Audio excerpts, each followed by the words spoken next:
toerende kan participar. Per ejemplo, als je een golfkar hebt of een quad of een trijk, die rij je wel achter aan de stoet, maar die zijn allemaal welkom. En het is wel de bedoeling wat jij Roos zegt, dat mensen hun pakketje kopen hier met een tasje met de t-shirtjes en de spulletjes.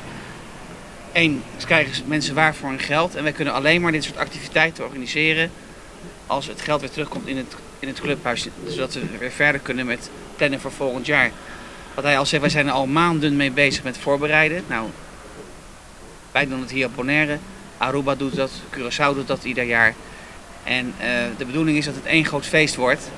En dat mensen een beetje begrip hebben voor de motorrijders die week. En dat het veilig is, dat mensen goed opletten. Wij zorgen ervoor dat mensen niet raar doen met de motor. Dat wordt ook allemaal met de road captain, die bespreekt het ook altijd voor een rit, dat het veilig blijft. Dat is voor ons heel belangrijk. Dus iedereen die meerijdt heeft een helm op. Motoren moeten verzekerd zijn.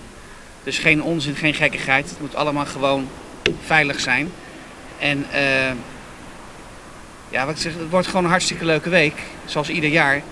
En vorig jaar was het een groot succes. En nu wordt het weer een groot succes. En we hopen gewoon dat het steeds beter en steeds leuker wordt. En ja, wat ik zeg, iedereen is welkom. En het moet gewoon gezellig zijn. Het moet leuk zijn. En iedereen moet gewoon een hele fijne week hebben. Daar is het eigenlijk voor. Sí, correcto. Essa aí também nossa focus of nossa stress op hier cada vez nós também está mencionando essa aí o qual que nós ganha of genera nós está dando back na comunidade seguro dos piapa anha. Nós assim charity nós está assim donation na instância na o tem mais mister DJ.